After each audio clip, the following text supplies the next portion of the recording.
I've been arguing with people for weeks on this. Ban, verb, officially or legally prohibit. Noun, an official or legal prohibition. Curse, the land might be smitten by the ban which one fell upon the Canaanites.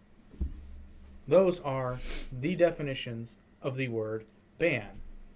Now, keep that in mind. Quote, Ron DeSantis, yeah, so the whole book ban thing is a hoax. There's not been a single book banned in the state of Florida. You can go buy or use whatever book you want. What we have done is empowered parents with the ability to review the curriculum, to know what books are being used in school, and then to ensure that those books match state standards and are age and developmentally appropriate. So, for example, parents have flagged books in schools that, for example, teach middle school kids how to use sex apps that provide graphic depictions of sex acts and sex toys for people as young as 5th grade. Now, granted, I try to say this whenever I'm having the debate, but there's usually a text limit, so it's hard to say. Like, obviously, I'm not in support of banning anything. I don't like the word ban, which is why I don't like it when people bandy it about without using it properly, because you're not talking about the same thing. The Nazis banned books. Okay? The Soviet Union banned books. That was a real ban. The Kingdom of Iran bans books. Okay? Alexander Solzhenitsyn's book had to be smuggled out of the fucking Soviet Union so it could be published. Otherwise, he would have been fucking killed. That's a goddamn book ban. A school district deciding to take out pornographic material is not a goddamn ban. Because if you really want your kid to read that book, you can go buy it on Amazon. You can probably find it at a pub. Well, actually, I wonder how many public libraries outside of a school would even have those books. Yeah, you can buy it for your kid on Amazon, you sick fuck. Exactly. It's there. You can buy it. Tell him, Brian. And this is another example of the left changing definitions. Because when the state of California eliminates a book from a curriculum, first of all, you don't even hear about it, but trust me, it happens. I've got an article to point out here in a minute about Gavin Newsom putting his fucking foot in his mouth. Again. So he did it with the masks, too, by the way. I don't see how he won his re-election thing or whatever. Like, my eye will not stop watering. I know, it's real upsetting. It's real sad. But why would they vote But for that guy here's the problem with this. When you shift these definitions now, then when there really is a book ban in effect, you've given power to people to already change definitions. Because then when an actual fascist comes around, they can say, oh no, this book is bad for the general public. I don't know why I lapsed into some weird like French-German proto-accent there. Sorry about that. But then they can say, no, this... Because then you can have an example of like...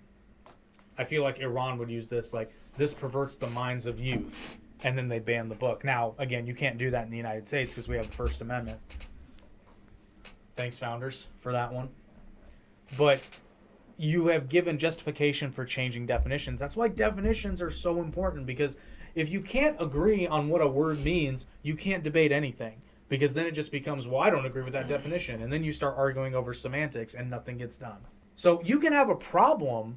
You can definitely have a problem with this kind of curation, but then when you don't call it a ban and you say, no, I don't think these books should be eliminated from the curriculum, then you can have a discussion. The problem is, in this case, first of all, none of you have the balls to fight for these books because you know it's fucking wrong. You know what the biggest issue is? What? We're not all using the, most of us, regular Americans, we use the... the Merriam-Webster dictionary. Or the Oxford. If you really want to get to it, the United States government and lawyers, they use different definitions from a different book, and I can't remember what it is. But the thing is, that's why, like, all that stuff, when you go, say you have a lawyer visit or whatever, that's why you need a lawyer. Because, well, they have their own, there is a legal, I can't remember what it's called. But the thing is, you can obtain these books. Yeah. And then you can understand what they're speaking. Nobody banned them. Yeah, don't ban books. That's just stupid. But, like, exactly what you're saying. Florida I'm not taking for them banning out. Anything. However, like... Well, they allowed the parents to go through and review the material and say, hey, I don't like this. Every school board in every town all across the country curates what's in their library. It's part of their job. Yeah. So this is a matter of perspective. This is a case where, as far as I can tell, certain people were ultra pro LGBT, which, hey, as long as you're not involving kids, I don't give a fuck. Whatever. Even when you get, and again, this is subject to gradation because I think I'm going to make this point here in a bit, but I'll touch on it now. Oh, no, I'm sorry. This was on the blog post that I wrote reacting to this thing on artemedia.org. I kind of make this point. And this is one of the things that I'm cautious about Ron DeSantis on, is because up to this point, I'm right with him. It's some of how militant he can be on some of these things, because it's like, look, yeah, for a fifth grader, sure, absolutely. What about a high school junior? That's rough. That's what I'm saying. That's rough because I would like for them to be able to experience certain literature, but at the same time, like, I don't know, like. Well, I'll put it to you this way. Not everybody's mature at that age, and I mean, who knows? I'm gonna find this excerpt from the blog and read it to you guys, because I was actually proud Here, of this blog post. I'll give you a solution. Something goes home to the parents, and in order to let them check out certain material, and if they don't have it in there, then I mean, you can do this anyway. But we did it. If they wanted to show us certain kinds of movies, we had to. Like, sometimes it was a permission slip when we were younger, and sometimes it was just like... But we don't have anything like that for the libraries. Right, exactly. You can check out whatever you want. Let me find this section. I'm actually very proud of this blog I'm pretty post. sure if you're under a certain age, the librarian would be like, haha. Well, that's what I'm saying, too. So I take this with a grain of salt because, like, in an elementary school library, though, that's hard because in a high school library, at best, you're talking about 9th through 12th grade. Mm-hmm. So then there can be some discretion. But in an elementary school library, that's much harder to do. Motherfucker's supposed to be reading about the wheels on the bus. Oh my god, I was not ready for that.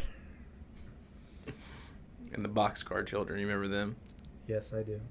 I don't think they read about that. That's too racy. But we can talk about penises. No, you can't talk about that, but we're going to talk about penises and girls that have. It's like, oh, you're 6 years old? And you think you're a girl? Oh, okay, well, don't tell your parents. I've been seeing a lot of that lately. I don't know about 6 years old. Okay. Excerpt from the blog on artemedia.org. I highly recommend that you go read it because I'm very proud of this blog post. Then there are his stances on the teaching of gender/sex ideology in schools. Personally, I'm in full agreement that these kinds of things have no place in a classroom in elementary school. However, the lines get blurrier once kids reach middle school and especially high school. Indoctrination is one thing, but there are kids who are legitimately gay or legitimately feel that they are transgender.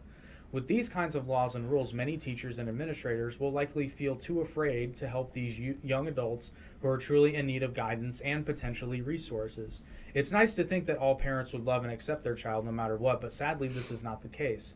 However minute the number, there are cases where a child is in danger should their parents find out about their sexual orientation. Many independent voters would agree that some of these laws have the potential to go too far without the proper checks, balances, and oversight. If that child knows that they're in danger by telling? Well, but there are some provisions where the school is required. Well, I'm just saying, as the kid, if you knew if you said certain thing and you were gonna get beat, would you say it? No. I'm not talking about the kid saying it. There are certain provisions in some of these, or at least suggestions. I don't know if any of them have actually been made law, but like where if a student says to a teacher or administrator, the school is required by law to inform their parents. I did find an article, though, and I think you sent it to me actually, of a 6th grade girl who ended up committing suicide because of her alleged gender dysphoria.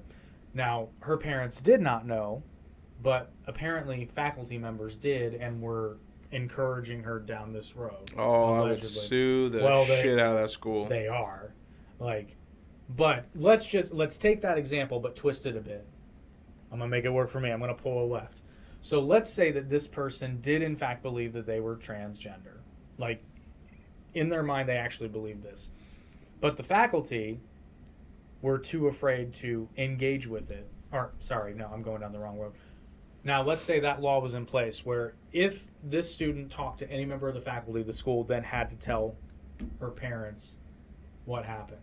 Now, let's say that her father is a particularly hateful motherfucker who is not willing to listen and have a discussion, and instead decides that he doesn't want to, not his kid, and unfortunately it happens, and hurts or otherwise, like, I would hope they wouldn't kill anybody, but it's happened. That's a situation that I would never want to happen, especially if you're dealing with a young adult who is maybe just confused. Like, it happens. And unfortunately, not everybody's parents are open-minded enough to have a discussion. Like, people ask me all the time, it's like, what would you do if your kid said they were gay? I said, well, it depends on the age, honestly. Like, if my 8-year-old comes up to me and says, Dad, I'm gay, I'm just like, pump the brakes. Like, you don't know what the fuck you are. You don't even know. First of all, I would ask them, what does gay mean to you? There you go. But that's still an enlightenment. And they'd be like, well, someone told me this. And I'd be like, well, so-and-so doesn't know what they're talking about. Yeah. Because, like, do you like men? Like, to me, an 8-year-old... I would just be quiet because they don't know what they're talking about. Well, I was going to say, because to me, an 8-year-old doesn't even have any idea what, like, an 8-year-old doesn't even know what they're sexually attracted to. The word sexuality and 8-year-olds should not be in the same goddamn sentence. Like, bro, my 7-year-old, his favorite thing is cheese. Exactly. Like, just let's put that in perspective. I mean, cheese, while awesome, cheese is good, but I'm just saying, like his whole life revolves around cheese. Well, and now vanilla stuff. That's how it should be, though. Hates chocolate. Now, if my 17-year-old came up to me and said, Dad, I'm gay, I'd probably be like, well, okay, I guess you're gay. Like, fair enough. What do you want for dinner? Like, for one, for the most part, I would say like 90% of people who are gay, you typically already know. Yeah, like, I'm willing to bet most of the time it would be like, well, yeah, okay. Like, okay, so you finally decided to tell me? Just be like, oh, honey, everybody knows. It's like, I don't really care, but, like, at the same time, like, you don't have to have kids, but, as a parent, you would like to eventually have grandkids. Well, and actually, I've heard more than one account say that, maybe this is going back a ways, but in vitro fertilization is like weird. So. Well, but for some parents, they say that unless your child coming out is almost like their child dying because not all that potential, but like potential for the I know what you're saying. This, I'm not saying it. I'm saying people have said it like that because in the context of like in their heads, parents have probably seen like a future they would like to see for their kid, and now right. In some ways that's gone. So and it's like I'm not. I mean, yeah, I guess I would consider myself conservative. It's like I'm really strict on abortion, and I'm really strict on certain other things. But like, if the kid says they're gay and they're proper age, whatever. Hey, think about it this way: if your kids are gay, you don't have to worry about them getting abortions. Win-win, conservatives. Checkmate. That's fucked up. I know, it's very fucked up. It was good though. Boom. Okay, so DeSantis continues. Then he tells a story about when he was having, and I remember when this happened, he was telling a story about how when he was giving a press conference on the 6 o'clock news, he read and showed some excerpts from some of the books that were being objected to in the children's classrooms, and now he said the local news had to cut the feed. Not all of them did, but many of them did, because it was, quote, not appropriate for the 6 o'clock news. But it's okay for 6-year-olds. And Ron DeSantis just did the proverbial mic drop. It's like, well, there you go. Now, like, as far as I know, like, facts and logic here, you're done. If it's not appropriate for the 6 o'clock news, it sure as fuck isn't appropriate for a 3rd grader. Should have been end of story, but... They're trying to take away their rights. And it's like, they're under 18. They ain't got no rights. Their parents have rights. They have rights, but I know what you mean.